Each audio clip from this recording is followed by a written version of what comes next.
Գործընկերներ, ԶԼՄ ներկայացուցիչներ, որոնք այստեղ չեն իդեպ, Կառավարության ծրագրում առաջադրված խնդիրների 2025 թվականի համար սահմանված ոլորտային առաջնահերթությունների հաշվառմամբ 2025 թվականի ընթացքում Պաշտպանության նախարարությունը շարունակել է իր գործունեությունը զինված ուժերի կերպափոխման, տվյալների թվայնացման, գործընթացների իրականացման, ռազմական կրթության, պաշտպանական կարողությունների, ռազմատեխնիկական համագործակցության զարգացման, ռազմավարական փաստաթղթերի մշակման և վերանայման, միջազգային ինտեգրման գործընթացների համադրման, օրենսդրական փոփոխությունների և այլ ուղղություններով։ Ընդհանուր առմամբ ամբողջ տարվա ընթացքում պահպանվել է հարաբերական կայուն օպերատիվ իրադրություն, ինչը պայմանավորված է նաև 2025 թվականի օգոստոսի 8-ին Վաշինգտոնում Հայաստանի Հանրապետության և Ադրբեջանի Հանրապետության միջև խաղաղության և միջպետական հարաբերությունների հաստատման մասին համաձայնագրի նախաստորագրմամբ։ 2025 թվականի ընթացքում սահմանային հատվածներում մարտական պայմաններում զոհեր և վիրավորներ չեն եղել։ 2025 թվականին հաստատվել է բանակի կերպափոխման հայեցակարգից բխող գործողությունների ծրագիրը, որի շրջանակներում իրականացվել են զինծառայողների ատեստավորման, պաշտպան հայրենիաց ծրագրի շահառուների շրջանակների ընդլայնման, արհեստավար սերժանտական համակարգի և հրահանգիչների ինստիտուտի զարգացման, պատրաստության նոր ծրագրերի մշակման, զինված ուժերի կազմակերպչական և հաստիքային կառուցվածքի բարելավման, ինժեներական սարքավորման և ամրացված շրջանների կառուցման և այլ աշխատանքներ։ Զինծառայողների ատեստավորման գործընթացի շրջանակներում ատեստավորվել և ծառայությունը շարունակում է 6270 զինծառայող, խոսքը վերաբերում է 2025 թվականի ընթացքին։ Ատեստավորման գործընթացի ներդրման պահից սկսած ատեստավորվել է դիմողների 73%։ Ժամկետային պարտադիր զինվորական ծառայությունից պայմանագրային զինվորական ծառայության ներգրավելու պաշտպան հայրենիաց ծրագրի շահառու է դարձել 1777 զինծառայող։ 2024 թվականի համեմատությամբ շահառուների քանակը ավելացել է 180-ով, ընդհանուր շահառուների թվաքանակը 2025 թվականին կազմելով 4234, այս պահին այն հատել է արդեն 5200-ը։ Սերժանտական նոր համակարգի ներդրման շրջանակներում ավելացվել են շուրջ 120 սերժանտների հաստիքներ և պատրաստություն անցած զինծառայողները նշանակվել են տվյալ հաստիքների։ Հրահանգիչների պատրաստության շրջանակներում զինված ուժերի շարքերը համալրել են շուրջ 200 հրահանգիչներ։ Ավարտին է հասցվել մի շարք տեղամասերում ամրացված շրջանների կառուցումը,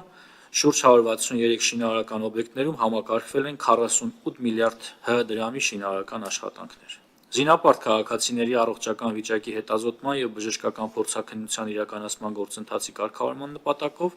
2018 թվականի ապրիլի 12-ի կառավարության համար 405 որոշման մեջ իրականացվել են համապատասխան փոփոխություններ, որոնք ուժի մեջ են մտել և փաստացի գործարկվել են 2025 թվականի ապրիլի 1-ից էլեկտրոնային առողջապահական համակարգ քաղաքացու առողջական վիճակի վերաբերյալ թվային տվյալների մուտքագրման համար։ Վերանայվել են նաև հիվանդությունների ախտորոշման և դրանց կիրառման սխեմաները, որոնք հաստատվել են ՀՀ կառավարության որոշմամբ և 2025 թվականի դեկտեմբերի 26-ի դրությամբ արդեն ներդրվել։ Գործընթացը շարունակական է։ Առողջապահական համակարգի օպերատոր ՍՊ-ի և ՊՆ-ի միջև կնքված պայմանագրի շրջանակներում ստեղծվել է ՊՆ և զինված ուժերի կարիքների համար էլեկտրոնային միասնական տեղեկատվական համակարգ, որը հնարավորություն է տալիս իրականացնել նախազորակոչի հաշվառման, զորակոչի իրականացման, պահեստազորայինների վարժական հավաքների ներգրավման գործառույթները, ինչպես նաև զինված ուժերում խաղաղ և պատերազմական ժամանակ մարդկային ռեսուրսների կառավարումը և ինտեգրված է այլ պետական կառույցներում առկա թվային հարթակներին։ 2025 թվականին Վազգեն Սարգսյանի անվան Ռազմական ակադեմիա ընդունվածների թիվը 2018 թվականի ռազմաուսումնական հաստատություններ ընդունվածի համեմատ աճել է 2.7 անգամ։ 2025 թվականի ընթացքում միջազգային կրթական ծրագրերի շրջանակներում գործընկեր երկրների ուսումնական հաստատություններում տարբեր ծրագրերով կրթություն են ստացել 481 զինծառայող և քաղաքացիական ծառայող, իսկ Հայաստանի Հանրապետությունում կազմակերպված իրականացված միջազգային ծրագրերի շրջանակներում 167 զինծառայող և քաղաքացիական ծառայող։ Օտար լեզուների դասընթացների խմբերի ընդլայնման միջոցով աշխատանքներ են տարվել արտասահմանյան ռազմաուսումնական հաստատություններում, օպերատիվ եւ կառավարման մակարդակների կրթության համար տեխնացուների նախապատրաստման ուղղությամբ։ Ռազմատեխնիկական համագործակցության ուղղությունների բազմազանեցման արդյունքում կնքված պայմանագրերով շարունակվել են սպառազինության եւ ռազմական տեխնիկայի արդիականացման եւ նոր նմուշների ձեռքբերման աշխատանքները 2025 թվականի ընթացքում քաղաքացիական հասարակության ներկայացուցիչների համար կազմակերպվել են ձեռքբերված եւ Հայաստանի Հանրապետությունում արտադրված սպառազինության եւ ռազմական տեխնիկայի միջոցների ցուցադրություն։